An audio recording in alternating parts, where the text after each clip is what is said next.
Welcome to Equipping Leaders, a podcast where I share and discuss resources, tools, and information to equip leaders to build creative, cohesive teams through culture and leader development.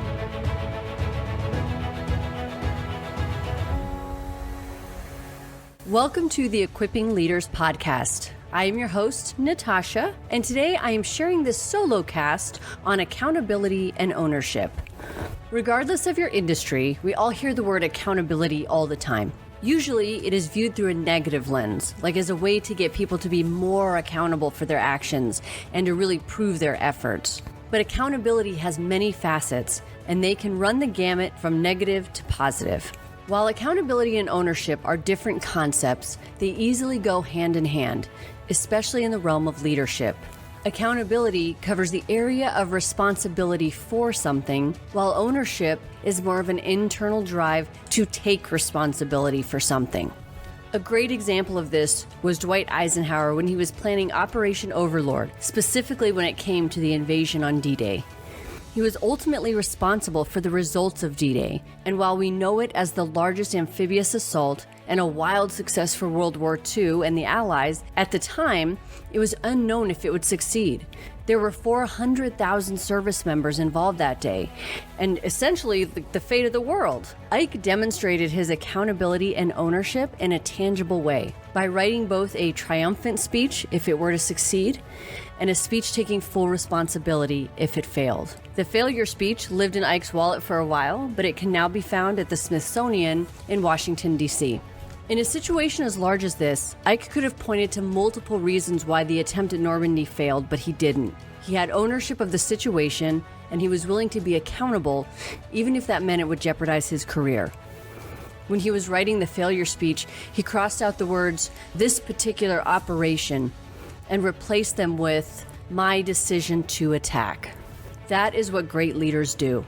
They are responsible for the positive and the negative outcomes. This is also a place where leaders are set apart, because not only is there the aspect of being accountable and taking ownership, but there's also making that as visible as it needs to be without trying to chase some public image. So how do we approach accountability on a daily basis? There are two things that come to my mind when I hear this question. The first is to ensure that accountability counts for both positive and negative situations and is not just used as a gotcha mechanism. Many times, we approach accountability as a way to help others improve or be more responsible for something. Many times, we approach accountability as a way to help others improve or become more responsible for something, when in fact it should be acknowledged on both ends of that spectrum. When we're trying to press someone to be more accountable, we provide the objective details as to how they are not being accountable and what they need to do to be perceived as accountable in that situation. We use a similar method on the positive side. We acknowledge objectively how someone was accountable. The second thing to consider when it comes to accountability is how we approach it. I have found Jonathan Raymond's accountability dial to be very useful in this. The accountability dial is a 5-step model that helps leaders empower accountability in their team members. You move through the accountability dial if a behavior does not improve. First, you have the mention. And this occurs in real time when you pull someone aside, never publicly, and inform them of something that you've noticed. At this stage, it is a truly curious question that is checking in on the person. It's also the opportunity to halt a pattern from forming. Next is the invitation, which is another one-on-one conversation that provides the individual with examples as to the behavior that is becoming a pattern.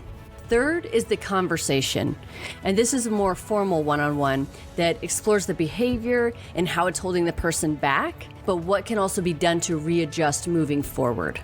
Next is the boundary, which is setting a timeline for the actions or behavior to change. And then finally, there's the limit. And this is the final heart-to-heart to give that individual a last chance to change before their role in the organization potentially needs to change or to end. There is a story about 4 people named Everybody, Somebody, Anybody, and Nobody. And I'm sure many of you have heard this before. There was an important job to be done, and everybody was asked to do it. Everybody was sure somebody would do it. Anybody could have done it, but nobody did it. Somebody got angry about that because it was everybody's job. Everybody thought anybody could do it but nobody realized that everybody wouldn't do it. It ended up that everybody blamed somebody when nobody did what anybody could have done. So this very simple story highlights why accountability and ownership are so important. Things will not get done, random people will be blamed, and relationships and organizations will fail or fall apart.